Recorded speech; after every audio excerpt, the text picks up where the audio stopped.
नमस्कार मित्रांनो, मी Arun Lokhande, mutual fund distributor आणि तुमचा फायनान्शियल प्लॅनर. मित्रांनो, याच्यापूर्वी आपण 2 व्हिडिओ बघितलेले आहेत की ज्याच्यामध्ये आपण फायनान्शियल फ्रीडम कसं प्राप्त करायचं किंवा 5 स्टेपमध्ये आपण 0 to करोडपती कसं व्हायचं या संदर्भातला हा व्हिडिओचा शृंखला आहे. त्याच्यातला हा व्हिडिओ नंबर 3. या व्हिडिओमध्ये आपण जे पाहणार आहोत ते असं आहे की यापूर्वी आपण जे पाहिलं ते थोडंसं आपण बघूया की हा एक इन्व्हेस्टर अवेअरनेस प्रोग्राम आहे. अवेअरनेस सेशन आपण घेत आहोत. तर या अवेअरनेसमध्ये आपण यापूर्वी पाहिलेलं आहे. या समोर तुम्हाला चित्र दाखवलेलं आहे. याच्यामध्ये आपण फायनान्शियलचा जो ट्रायंगल आहे त्याच्यामध्ये युअर लिक्विडिटी म्हणून सांगितलेलं आहे. युअर लिक्विडिटीमध्ये 3 महिन्याचा जो का पगार आहे किंवा 6 महिन्याचा जो पगार आहे एकत्र केल्यानंतर जी रक्कम होईल तेवढी रक्कम आपण एक फंड, आपण इमर्जन्सी फंड क्रिएट करायचा. ही पहिली स्टेज आपण बघितलेली आहे आणि तो फंड आपल्याला इमर्जन्सीला आपण वापरू शकतो. दुसरा आहे याच्यामध्ये जो महत्त्वाचा फाउंडेशन, नंतर दुसरा आहे तुमचे आपले रिस्क कोणते आहेत. म्हणजे आपण इन्व्हेस्टमेंट जर करून वेल्थ क्रिएशन केलं असेल तर त्या वेल्थ क्रिएशनमधनं एक्सपेन्सेस होऊ शकतात, खर्च होऊ शकतो, असे कोणते एरियाज आहेत आणि तो खर्च होऊ नये म्हणून आपण काय करू शकतो. तो हा दुसरा हे आहे. त्याच्यामध्ये युअर रिस्क कव्हर दाखवलेला आहे, ज्याच्यामध्ये लाईफ म्हणजे लाईफ इन्शुरन्स किंवा ज्याला आपण टर्म इन्शुरन्स म्हणतो. त्याच्यानंतर मेडिकल किंवा हेल्थ इन्शुरन्स. त्याचसोबत तिसरा आहे तो पर्सनल ॲक्सिडेंटल पॉलिसी. चौथा आहे तो क्रिटिकल इलनेस आणि 5वा आहे ते होम इन्शुरन्स. या 5 प्रकारची इन्शुरन्सेस जर आपण घेतले तर आपण गुंतवलेली रक्कम जी आहे ती खर्च होऊ शकत नाही. आणि त्याच्यानंतर येतं ते आपलं ड्रीम्स. ड्रीम्स आपल्याला फुलफिल करण्यासाठी काय लागतं तर याच्यामध्ये आपल्याला इन्व्हेस्टमेंट करण्याची आवश्यकता आहे. व सेव्हिंग केलेली रक्कम इन्व्हेस्ट केल्यानंतर आपण कुठले ड्रीम्स अचीव्ह करू शकतो. पहिला आहे ते म्हणजे आपले होम. होम म्हणजे आपण घर घेतो, फ्लॅट घेतो, त्याच्यासाठी आपल्याला पैसे लागतात. दुसरी महत्त्वाचे जो आहे तो म्हणजे आपले रिटायरमेंटसाठी जो खर्च येतो त्याचा आपण मागच्या वेळेला बघितलेला आहे आणि तो खर्च मिटिगेट करण्यासाठी, खर्च आपल्याला नियंत्रणात आणण्यासाठी गुंतवणूक करून आपण रिटायरमेंट प्लॅनिंग करू शकतो. मुलांच्या शिक्षणासाठी एज्युकेशनल जो काय एक्सपेन्सेस आहे तो एज्युकेशनल फंड आपण घेऊ शकतो. आणि चाइल्ड मॅरेज हे याशिवाय आपले जे काही टूल्स आहेत ते मॅनेज करण्यासाठी आपण गुंतवणूक करतो. हे आपले जे काही एरियाज आहेत म्हणजे आपले गोल्स आहेत, ते गोल्स असल्याशिवाय आपण गुंतवणूक करणं चुकीचं आहे. आणि त्याच्यानंतर राहील ते म्हणजे आपल्या लेगेसी, आपल्या मुलांच्यासाठी, आपल्या फॅमिलीसाठी जी रक्कम आहे ती आपण भविष्यामध्ये त्यांच्यासाठी उपयोगाला येणारी आहे. आता हे करण्यासाठी आपल्याला या व्हिडिओमध्ये आपण काय पाहणार आहोत तर या व्हिडिओमध्ये आपण हे पाहणार आहोत की जी रक्कम आपण गुंतवणूक केली ती आपल्याला कुठं कशा पद्धतीनं त्याचा वापर होऊ शकतो आणि त्याचे स्टेजेस कसे आहेत. फंडामेंटल रूल्समध्ये आपण पाहिलेलं आहे की स्टार्ट अर्ली. हे आपण पाहिलं. Start early, invest regularly, invest in right asset class so that you can achieve the financial needs किंवा आपले गोल्स आपण अचीव्ह करू शकतो. आता हे करत असताना स्टार्ट अर्ली म्हटले तर अर्ली म्हणजे कधी तर ह्या आणि अर्ली जर आपण केलं नाही तर काय होतं.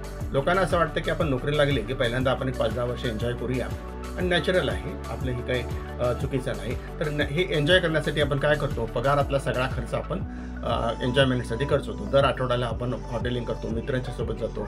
त्याच्यानंतर आपलं लग्न होतं, लग्न झालं की फॅमिलीसाठी आपण वेळ काढतो आणि हॉटेलिंग करतो दर आठवड्याला 2 किंवा 15 दिवसात एकदा. त्यानंतर छोटे आपण आपले जे ड्रीम्स आहेत ते पूर्ण करायचा प्रयत्न करतो. जसे की आपण मोटरसायकल नवीन घेतो, आपल्याकडे पैसा उपलब्ध झाला तर आपण कार घेतो, लगेच आपण फ्लॅट पण बुक करतो आणि चांगला मोबाईल पाहिजे म्हणून आपण आयफोन सारखा मोबाईल घेतो. तर ह्या सगळ्या गोष्टीमध्ये जी आपण इन्व्हेस्टमेंट करतो त्याच्यामध्ये आपले 5-10 वर्ष कधी निघून जातात हे समजत नाही. त्याचबरोबर मग आपल्याला अपत्य होतं आणि आपल्याला झालेल्या मुलांचं जे काही संगोपन करता आपल्या हे लक्षात येतं की त्यांच्या फीसाठी पहिल्यांदा म्हणजे ज्याला आपण की ज्युनियर KGलाच त्याला 30-40 हजार रुपये वर्षाला फी बसते. सिनियर KGला काही स्कूलचे 1-1 लाखाची फी घेतात आणि मग हे बघत असताना आपले 5-7 वर्ष निघून गेलेले असतात. मग आता हे 1 लाख रुपये काढायचे कुठून दर वर्षाची, आपण त्याच्यामध्ये टेन्शनमध्ये येतो. आणि म्हणून स्टार्ट अर्ली करण्याची गरज आहे. इन्व्हेस्टमेंट नोकरी लागल्याबरोबर आपण स्टार्ट करण्याची आवश्यकता आहे. तरी ही इन्व्हेस्टमेंट करत असताना ह्याच्यामध्ये आपल्याला काय उशिरा केल्यानंतर काय नुकसान आहे आणि लवकर आपण इन्व्हेस्टमेंट स्टार्ट केल्यावर काय फायदा आहे, हा आजच्या व्हिडिओचा महत्त्वाचा पहिला प्रश्न आहे किंवा जो विषय आहे त्या विषयावरती आपण याच्यावरती पाहणार आहोत. तर आपण याच्यामध्ये दिलेले जे काही हे स्लाईड आहे ते आपण पहा. त्या स्लाईडमध्ये आपल्याला हे लक्षात येईल की ही इन्व्हेस्टमेंट करत असताना आपले फायदे काय काय आहेत. तर स्टार्ट अर्ली हेच या स्लाईडचं हे आहे. Give time to your investment rather than timing the market. म्हणजे मार्केटमध्ये कधी ग्रोथ इन्व्हेस्टमेंट हायर रेटला आपण इन्व्हेस्टमेंट करतो, लोअरमध्ये आपण पैसे विड्रॉ करतो आणि हे टेन्शन वाटते की आपला पैसा लॉस झाला म्हणून आपण ते पैसे विड्रॉ करतो आणि पुन्हा मग आणखी इन्व्हेस्टमेंट करतो. आणि ह्या इन्व्हेस्टमेंटमध्ये आपल्याला सगळ्यात महत्त्वाचा मुद्दा आहे तो म्हणजे पॉवर ऑफ कंपाऊंडिंग. जितकी जास्त आपली इन्व्हेस्टमेंट असेल त्याच्यावरती जे काय मिळणारा रिटर्न आहे तो रिटर्न पण इन्व्हेस्ट होतो आणि रिटर्न कॅपिटल त्याचा तयार होतो आणि त्या कॅपिटलपासून आपलं इन्व्हेस्टमेंट स्टार्ट होते. आता इथं उदाहरण दिलेलं आहे स्टार्ट अर्लीमध्ये. तर एक व्यक्ती आहे मिस्टर अर्ली ज्याचं नाव आहे, त्यानं वयाच्या 25व्या वर्षी ही गुंतवणूक आपली SIP सुरू केली आणि फक्त 10,000ची SIP, जास्त नाही आहे. 10,000ची SIP सुरू केली तर 25 वर्षापासून तो 60व्या वर्षापर्यंत रिटायरमेंटपर्यंत ही गुंतवणूक तो करणार आहे. कारण त्याला रिटायरमेंट प्लॅनिंग करायचं आहे, चाइल्ड एज्युकेशन ह्यातच आपल्याला बघायचं आहे. तर असं सर्व समाज एकच ती इन्व्हेस्टमेंट त्याने स्टार्ट केली आणि ती इन्व्हेस्टमेंट स्टार्ट केल्यानंतर त्याला काय फायदा मिळतो, त्याने गुंतवणूक सुरू केली वयाच्या 25व्या वर्षी. म्हणजे एकूण 25 वर्षापासून 60 वर्ष म्हणजे त्याला जवळपास 35 वर्ष त्याला गुंतवणुकीसाठी मोठा पिरियड मिळालेला आहे. आणि त्याच्यासोबत त्याचा जो एक मित्र असतो तो त्याचं नाव आहे मिस्टर लेट. तर मिस्टर लेटनं गुंतवणूक सुरू केली पण ती उशिरा सुरू केली. म्हणजे त्याला गुंतवणूक करायची होती, 25व्या वर्षी त्याला नॉलेज मिळालं होतं, पण आपल्याला असणारे जे काय खर्चाचे बाबीचा विचार करता तो खर्च करत राहतो आणि मग उशिरा लक्षात येतं की वयाच्या 45व्या वर्षी अरे माझ्या रिटायरमेंट आता आलेली आहे 15 वर्षामध्ये आणि रिटायरमेंटचं मी फंड काय केलेलं नाही आणि आपल्या मित्रांना मात्र चांगली इन्व्हेस्टमेंट आतापर्यंत केलेली आहे. म्हणून तो काय करतो की मित्राच्या कॉम्पिटिशनमध्ये 10,000च्या ठिकाणी 20,000ची गुंतवणूक सुरू करतो. मात्र त्याला मिळतो गुंतवणुकीसाठी फक्त 15 वर्षाचाच कालावधी. इथं बघा पहिल्या व्यक्तीला मिस्टर अर्ली याला जो कालावधी मिळाला गुंतवणुकीचा, त्याचा पैसा मार्केटमध्ये राहिला, गुंतवणूक केली, स्टे इन्व्हेस्टेड म्हणजे त्याने इन्व्हेस्टमेंट मोडली नाही, कंटिन्यू ठेवली आणि त्याला 35 वर्षाचा पिरियड मिळाला. आणि मिस्टर लेट याने गुंतवणूक उशिरा सुरू केली, मिस्टर अर्लीपेक्षा डबल इन्व्हेस्टमेंट त्यांनी स्टार्ट केली आणि त्याला पिरियड मिळाला फक्त 15 वर्षाचा. म्हणजे 20,000ची गुंतवणूक करून सुद्धा पिरियड कमी मिळाल्यामुळे त्याचं काय नुकसान झालं हे आपण पाहणार आहोत. तर याच्यामध्ये मिस्टर अर्लीला जे काही वेल्थ क्रिएशन झालेलं आहे त्याच्या वयाच्या 60व्या वर्षी ते म्हणजे 6,43,00,000 रुपये. आणि मिस्टर लेट याचा वेल्थ क्रिएशन झालेलं आहे 1,01,00,000 म्हणजे जवळपास 5,40,40,00,000 नुकसान हे मिस्टर लेटला झालेलं आहे. दोघांना पगार तेवढाच होता, दोघांचा दर्जा तेवढाच होता, दोघांचे इन्कम तेवढंच होतं, पण गुंतवणूक लवकर सुरू केल्यामुळं आणि फक्त 10,000चीच SIP त्याला करोडपती मिस्टर अर्लीला 6 पट इन्कम मिळालेला आहे. 6,43,00,000 जस्ट इमॅजिन.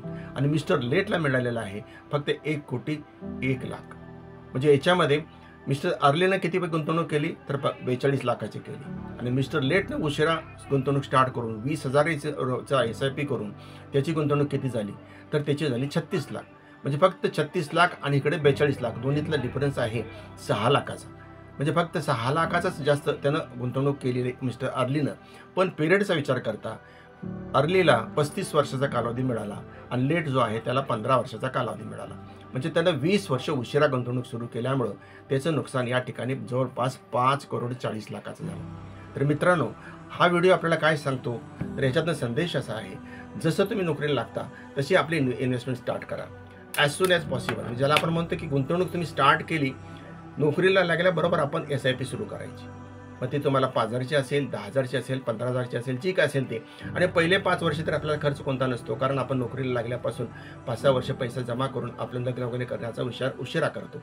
आणि त्याच्यामुळे तो जो कालावधी आहे तो आपला जो पिरियड आहे तो इन्व्हेस्टमेंटचा पिरियड आहे आणि त्याच्या पुढचे कंटिन्यू आपण इन्व्हेस्टमेंट करायची. तर या ठिकाणी आपल्याला एक शिकवण मिळाली की जसं नोकरीला लागलं तसं स्टार्ट अर्ली, स्टे इन्व्हेस्टेड आणि अचीव द गोल. तर या व्हिडिओमध्ये आपण इथंच थांबूया. पुन्हा पुढच्या व्हिडिओमध्ये आपण भेटू. तोपर्यंत खूप खूप धन्यवाद.